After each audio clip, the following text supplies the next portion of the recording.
if you haven't been here, over the last 5 weeks, we are in a series called Unbroken Promises. We've decided to start out 2017 by, rather than focusing on New Year's resolutions, focusing on those things that we do each and every year to make promises to ourselves about the things that we feel need to change. We've decided that we instead are going to look to God and His unbroken promises to us. And that by living into those unbroken promises, that we would receive and experience more transformation in 2017 than we would by living into promises that have something to do with losing weight or saving more money or all those things that we often do this time of year. So, as we start this week 5, I want to share with you a story, but I want to let you know the promise we're going to talk about today is the promise of presence. The promise of presence. So, as we continue, I just want to share a story with you. There was this one time where there was a presence of something in a food that was really transformative for me in a bad way. Now, I'm going to take you back all the way to college for this story. Jessica and I were not dating at this time. I was dating somebody else, so it's good that she's not in here today.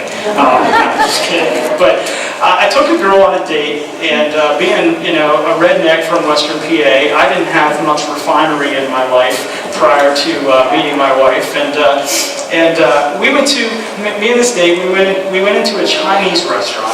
And Chinese was not something I had growing up. So we went in, and I ordered General Tso's chicken. You guys know what that is? Yeah? Okay, good. So, unbeknownst to me, in the middle of all of this fried, gooey wonderfulness in this General Tso's chicken, there was peppers. There was habanero peppers in there. And I was just eating and eating, having a good time in this date, and I took a bite, and I crunched down, and I swallowed, and all of a sudden, it hit me. Now, I don't do well with spicy things, so I couldn't breathe. And I started drinking water, and I was chugging it down, and I couldn't breathe. And then I could feel, I just started to sweat all over me. And I was like, and I looked at the girl, and I said, is my face red? And she's like, oh my gosh, yes it is, very red. I mean, it was all red. So I went into the bathroom, right? And this is a first date, so you can imagine how traumatic this is. I'm trying to be Mr. Cool, and I'm dying over a pepper. So I go into the bathroom, and I'm like literally drinking out of the sink, splashing my face, and I'm like, okay, get it together. And I couldn't. I thought I was going to die.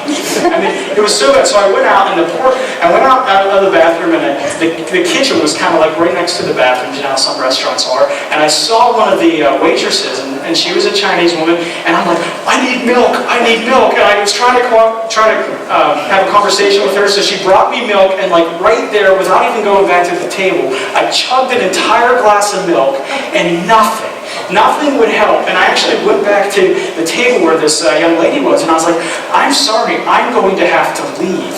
It was that bad, because I was just completely wrecked by this pepper. And yeah, I don't know if it's ever happened to any of you, but the pepper was so strong in the food that it changed my life.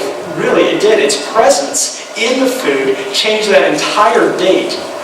And what I learned was a really simple lesson that morning, or that evening, that the presence of small things can lead to big changes. And the presence of a small little pepper changed my entire evening. It changed that date. Do you know, you wouldn't believe, she actually went on a second date with me. Now, it didn't work out, but it changed the whole course of my life that day. This little small pepper. It was actually had the gift that kept giving. It was just awful. But the presence of small things in our lives can lead to big changes too. Sometimes we don't think about this, but it's the small things that sometimes lead to big changes. Think about, has anybody had a day where you're just going along, everything's fine, and then you get a nail in your tire?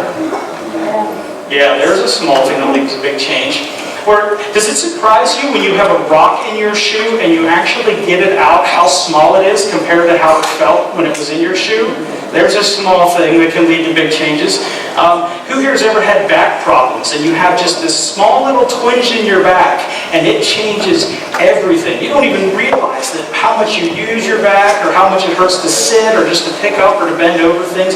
Small things and big changes. For some of us, there's little coping mechanisms that we've had in our lives, little problems. I'm going to switch to a mic to see if that's what the issue is. Okay?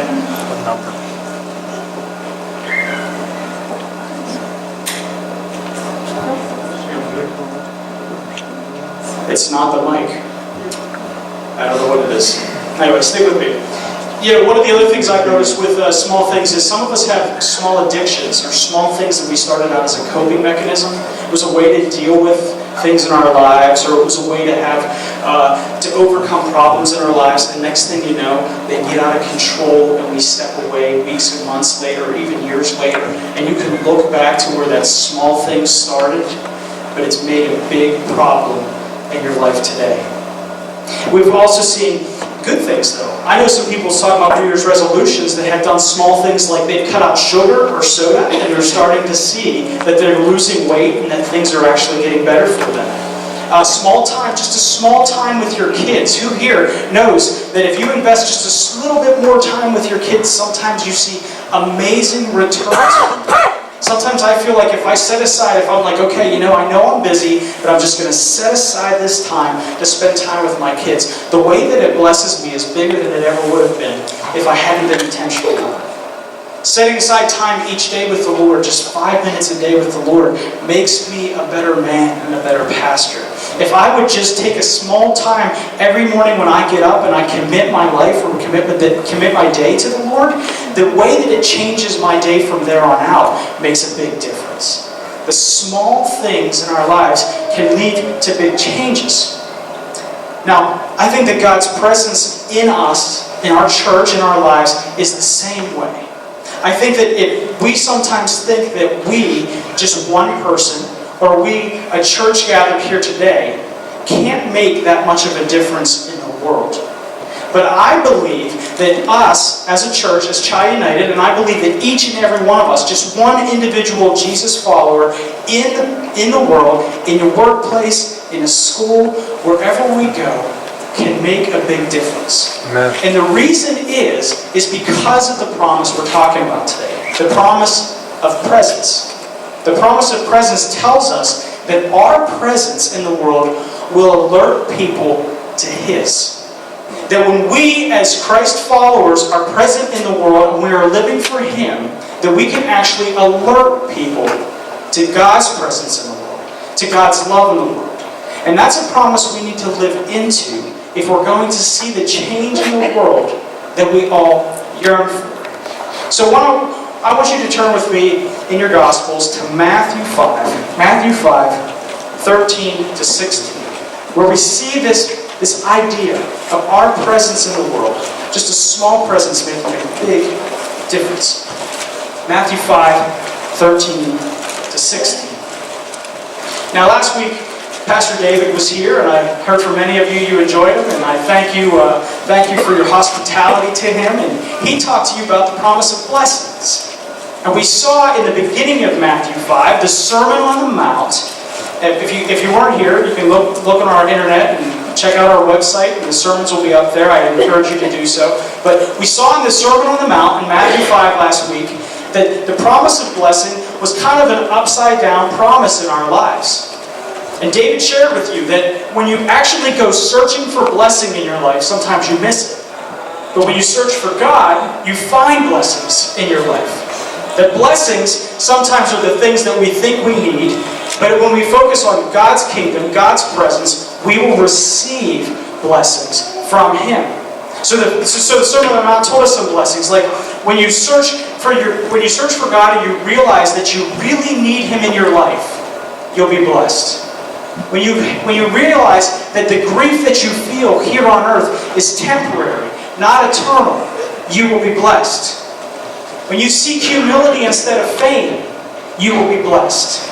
When you hunger for righteousness more than food, you will be blessed. When you pursue mercy, you will be blessed. When you have a pure heart, you will be blessed. When you work for peace, you will be blessed. And when you're persecuted for living for Jesus, you will be blessed. That's what the promise of blessing was. And as we gather together week in and week out, when we search to live into these blessings, God will bless us. So that's the blessings that are promised for us. But the promise of blessing carries with it something else. It carries responsibility.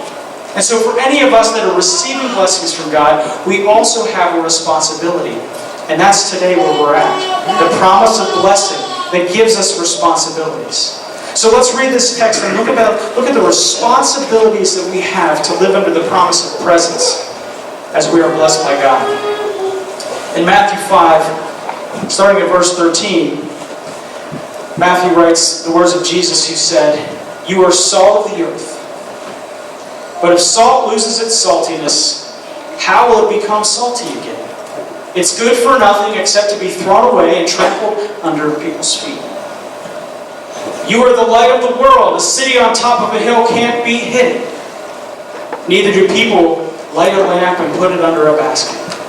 Instead, they put it on top of a lampstand, and it shines for all who are in the house. In the same way, let your light shine before people, so they can see the good things you do and praise your Father who is in heaven." Now, Jesus is talking about small things that can make a big difference. Is salt a very big thing? No. Is a light that can pierce through darkness a very big thing? No. Now let's look at this. First of all, I want us to see something in this passage. Jesus says, "You are salt and you are light." Now, we have a tendency as Christians, when we read these passages, we internalize them as individuals right away. And that's okay. When we're in devotional reading, that's a good thing to do, to read our Bible and apply it to our lives. But the Greek word for "you" in this passage actually is a plural word. So who Jesus is talking to in this moment right now is he's talking to all disciples, to all those gathered in front of him. And I believe that he's talking to all of us as a church this morning. For every one of us that's gathered here as a congregation, as a called out people. So this is a message for all of us together as a church this morning, as well it is for individuals. He says, "You are salt. You are light." All of us together. In the next line he says, "You're salt of the earth. You are light of the world." The implication here is that our call to be salt and light, which I know if you're a Christian, if you've been in church a little bit, you've probably heard this salt and light before. But it's good to revisit these things and to understand them. If you are salt and you are light to the world, to the earth, what is implied here is that to be part of a Christian community means that you're also part of a mission. And that we have a mission to the earth. We have a mission to the world. The church exists, listen to me, the church exists for the sake of the world. Now, I'm not saying this to make anybody upset, because I know, listen, the church exists for us to have community. The church exists for us to grow in our faith. The church exists for us to have friends and family gather together. But the primary reason for the church to exist is for the sake of the world. We are salt of what? The earth, not salt for ourselves. We're the light of what? The world, not for ourselves. Our presence in the world, our presence on earth, is for one reason only, and that's to alert people to His presence. So he goes on and he talks about this salt and light. Now, salt and light are two metaphors, and they have the same idea. Jesus is trying to get to the same idea through these passages. But light's a little bit easy, so I actually wanted to talk about salt today. I'm just going to pick one today because Jesus uses them both in the explanation. So how does this charge by Jesus to be salty, to be the light of the world, and to be salt of the earth become a source of Christian mission, to be our inspiration for serving God on mission? This is how I would contend to you this passage should be translated. You are the manure of the earth. Has anybody ever heard this translation before? This is once again the Dan translation, which is coming out in 2020. Be looking for it.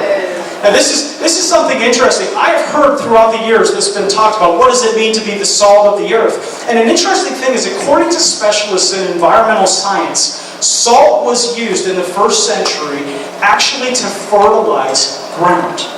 It was used as a fertilization. In fact, in the Journal of Biblical Archaeology, in an article I read called Salt, Soil, and Savior. It was actually very interesting. This man named Eugene Dietrich wrote that the value of salt as a fertilizer may have been one of the primary reasons for salt during the time that Jesus was on earth. When obviously they used it for food, but they also used it for soil that had gone barren, that was no longer full of nutrients. And so it's very possible that the people that heard Jesus preaching, who came from an agricultural society, actually heard when Jesus said, "You're salt of the earth," not table salt, but that's your fertilizer, your manure. Now, why does this matter? I think when Jesus was talking about being the manure of the earth, being the salt of the earth, being fertilizer for the world, he was telling them that if they lose their saltiness, if they're no longer actually fertilizing the ground, that they're losing their ability to bring about life and growth wherever they're at.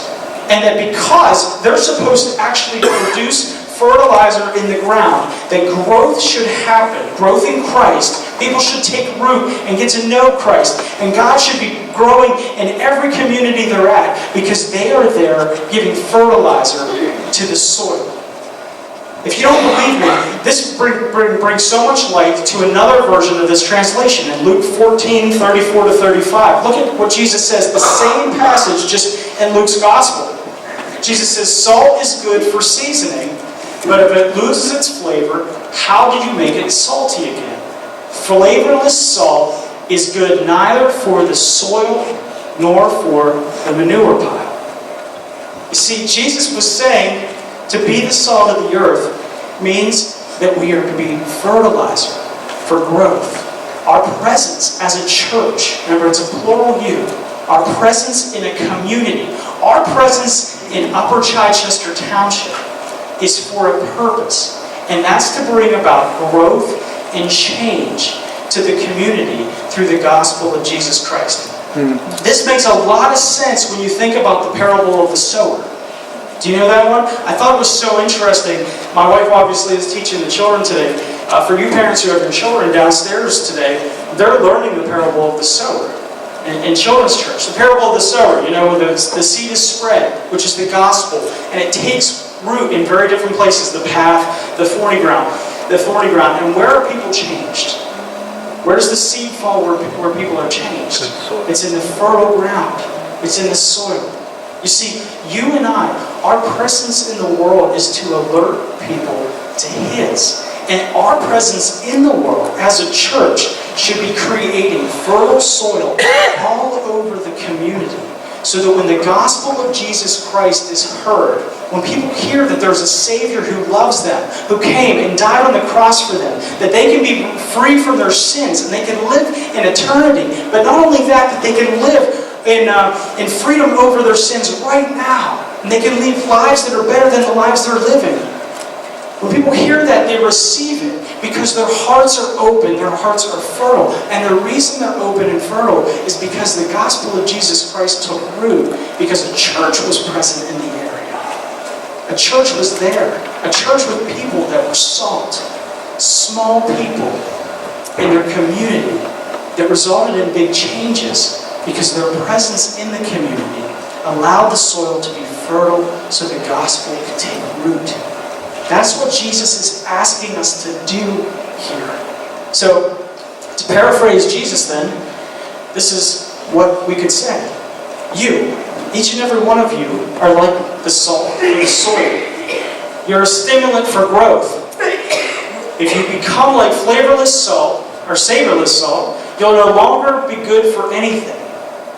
And how will the gospel of the kingdom be embraced throughout the whole world if you are not salty? I just like being called salty, you know? Who wants to be salty? Me? Yeah? Look at your neighbor, tell him you're salty.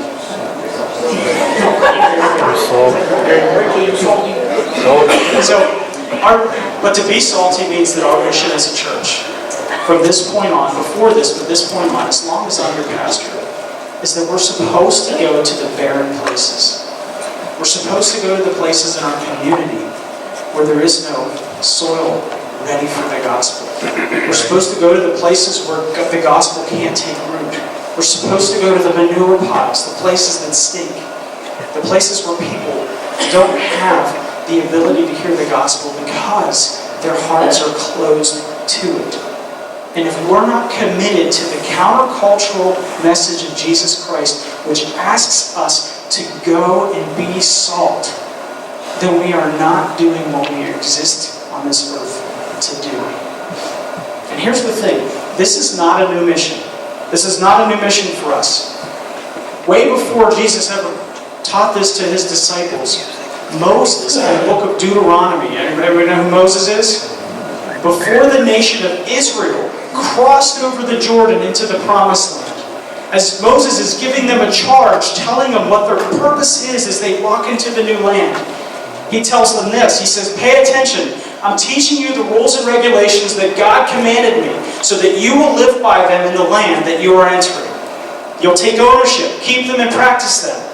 You'll become wise and understanding. And listen to this.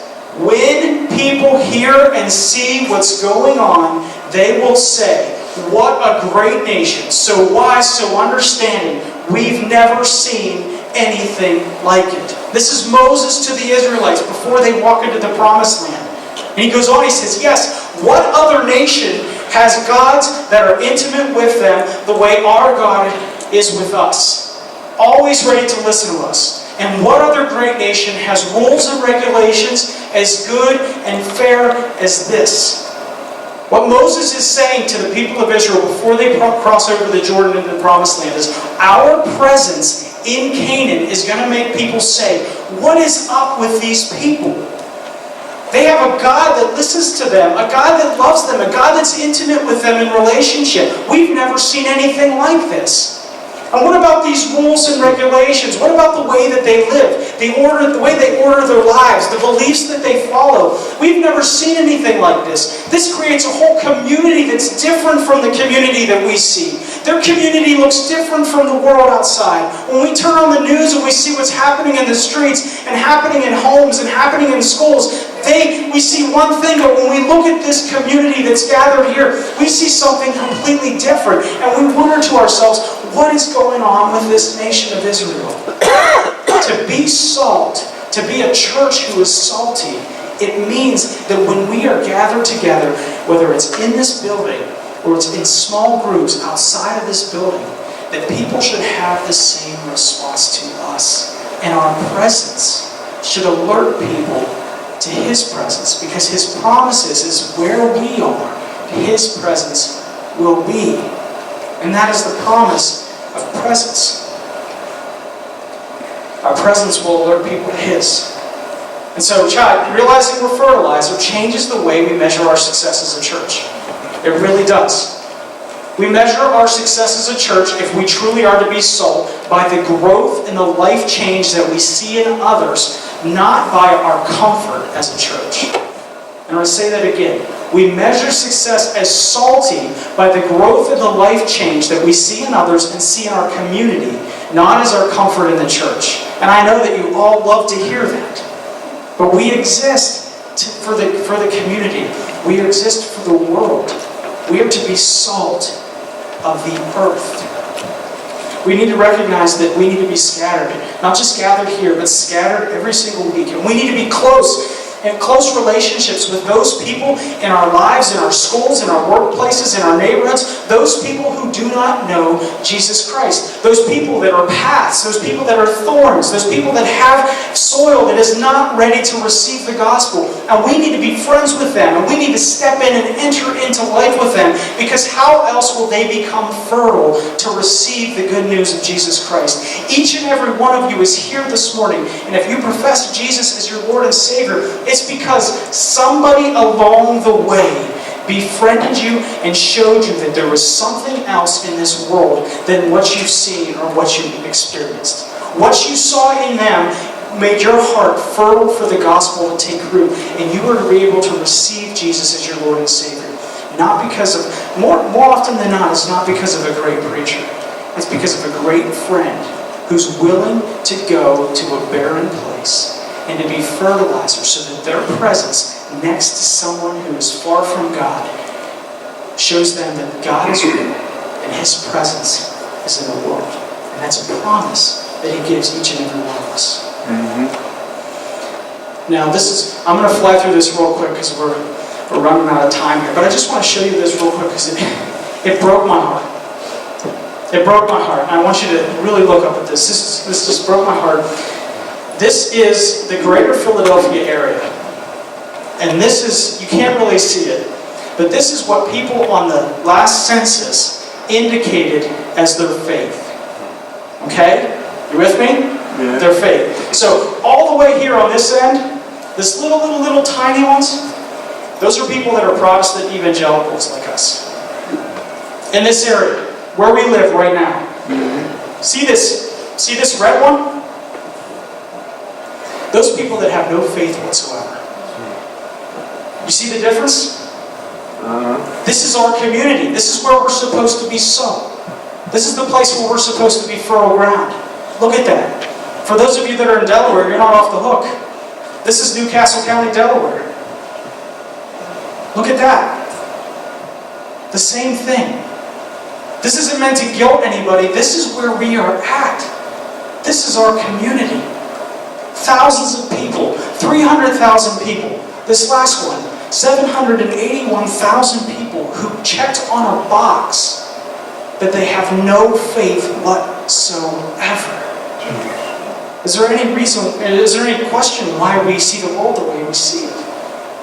And yet, once again, a hard graph to see, this is what Christians believed in a Baylor study the importance of converting others was. In this blue box here, 39.2% of Christians said they don't think it's important to try to convert other people to their faith. This red box here, 27.4%, said it's not very important. So there's not important and not very important. If you add those two together, friends, we have almost 67% of Christians that don't think it's important to convert others to faith. And this broke my heart. This is 69.2 or 69.6 in the blue there. That is the importance that Christians believe that it's not at all important to evangelize strangers. It's not important to evangelize strangers. These are nationwide studies, not us here. And here we go. This is just breaks my heart even more. 50.4, that big blue. Evangelizing friends. The importance of evangelizing friends. The reason I keep preaching about this is because is it hard to see that there is a world out there that needs Jesus? And yet there is a community of faith in this country that seems to be completely turned off or closed to the idea that it's important for people to have the hope we do. And listen, I'm just like you. I have all kinds of things in my life. Yes, I'm a pastor and that's my job. And you think that I'm different. But between school, kids, running around, doing all those things, it is tough for me to enter into relationships. In fact, more than ever in my life, is it tough, more difficult for me to enter into relationships that I know are people who are barren. With people whose soil, whose hearts are not open to the good news of Jesus. And yet, you and me are to be salt. We're to be fertilizing. We need to be people that are countercultural to this and who believe that when we let our light shine, when we are salt of the earth, when we interact with people that are in dark places, people that are barren, people that are dry, people that don't have any opportunity in their heart for the gospel to take root, that they will see the good things we do and they'll praise who? Our Father in heaven. Because the presence, I believe, of a small church in one community can lead to big changes in this world. I truly believe that. That's why I'm here. I believe that changed people in sufficient numbers will produce changed schools, changed communities, changed cities, changed nations, changed states, and yes, a changed world. I believe that. That is my call as a pastor. I'm ready to put my entire life on that. And that is why I am here. Because I don't care how many of us gather together week in and week out. The small numbers can make a huge difference. Just like a small pepper in a meal can change a whole meal. A small church can make a huge difference if we take upon ourselves to be salt. Because our presence in the world will alert people to His.